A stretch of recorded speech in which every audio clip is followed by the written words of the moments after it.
Okay, so ipapakita ko lang sa inyo yung mga dati nang nakalagay dito sa motor na to. Kasi nung kinuha natin siya ay repo na rin siya mga papi. Meaning, ito yung mga motor na binili ng brand new pero hindi nila na, kumbaga hindi nila natapos yung babayaran kaya nahatak ng mga kasa. So ang ginagawa ng kasa, hinahatak yun. Kapag hindi na talaga nakuha or nabayaran ulit, ay binebenta nila ulit sa mas murang halaga. So yun ang rason kung bakit nakakuha tayo ng Yamaha Aerox 155 mga papi. Alright mga papi, what's up? Pakiingay ng mga aso. Yan na ang ating Aerox. Nice. Okay, so ipapakita ko muna sa inyo yung yung Aerox natin mga papi. Pero lipat tayo ng spot kasi napakaingay ng mga aso.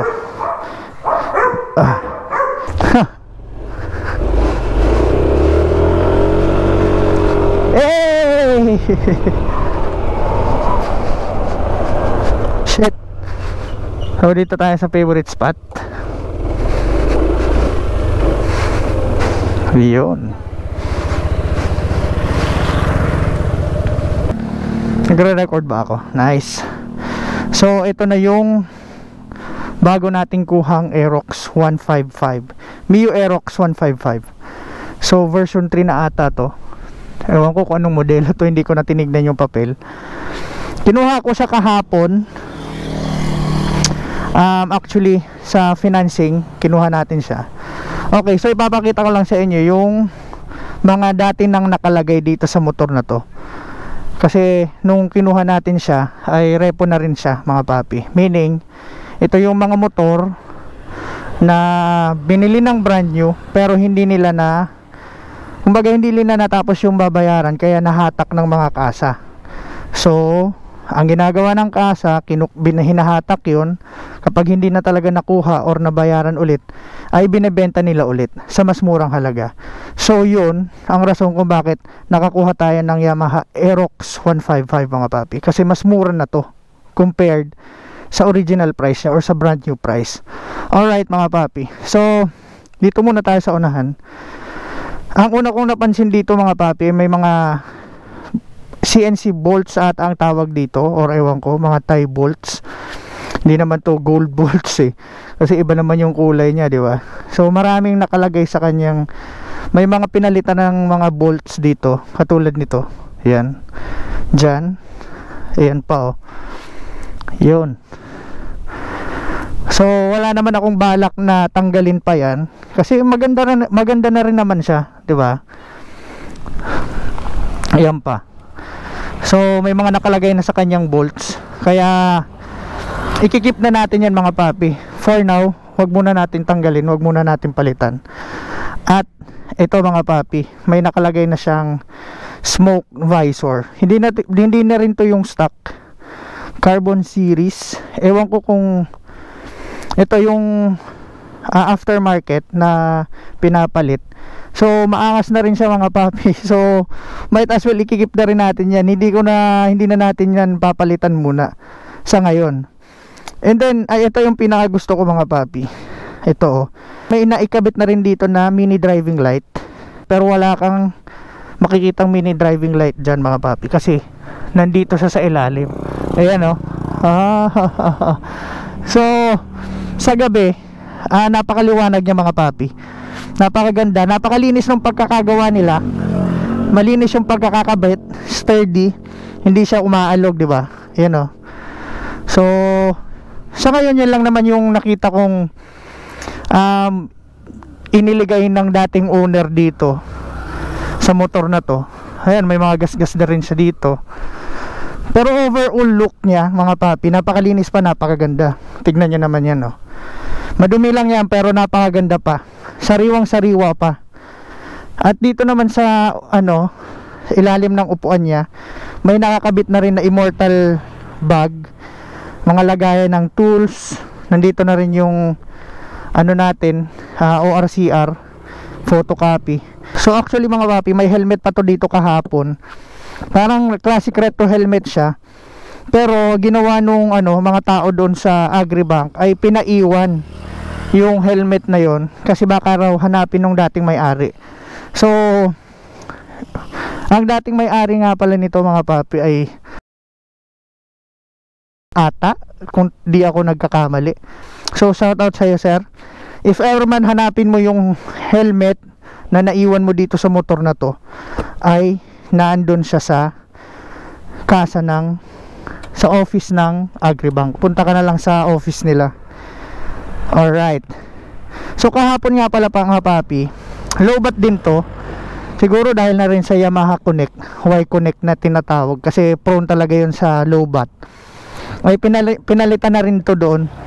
Kumuha kami ng ibang battery, at least umandar siya, at least naiuwi ko siya, di ba? Okay, so ngayong araw mga papi, pupunta tayo kay Boss Benji kasi papakita ko sa inyo, nagbi-blink ang oil niya.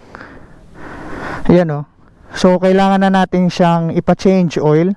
So tumakbo na to mga papi ng 16,980. Ayan o. Kung hindi ako nagkakamali, 16,980, or sabi nila 1.6 daw, pero ang pagkakaalam ko 16,980.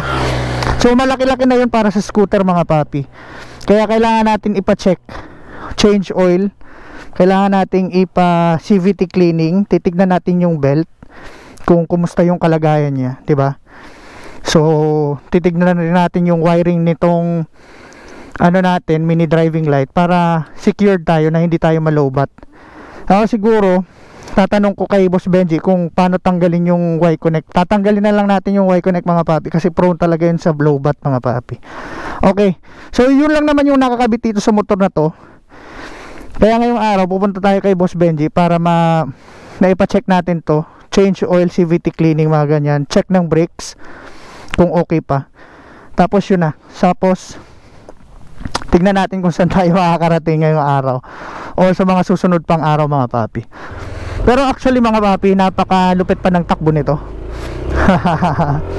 Yan o.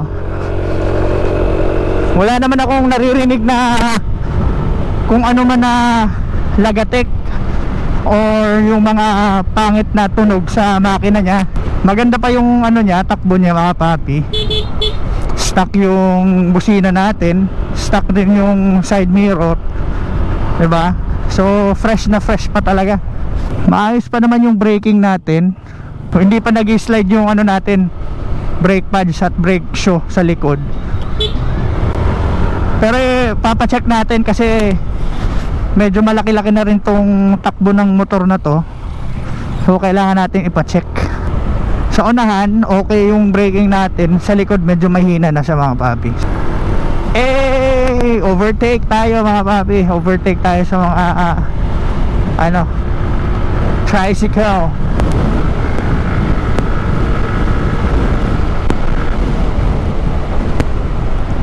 Wala pa akong kumpiyansa mga papi sa sa braking. Parang feeling ko feeling ko hindi siya hihinto. Pero okay naman. Lakas.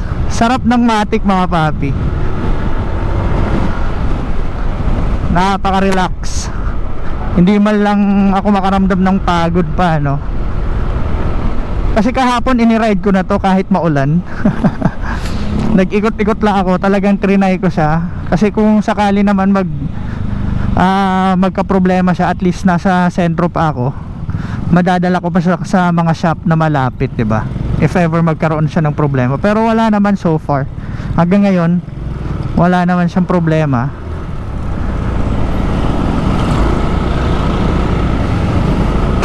Singit tayo dito. Ayan o.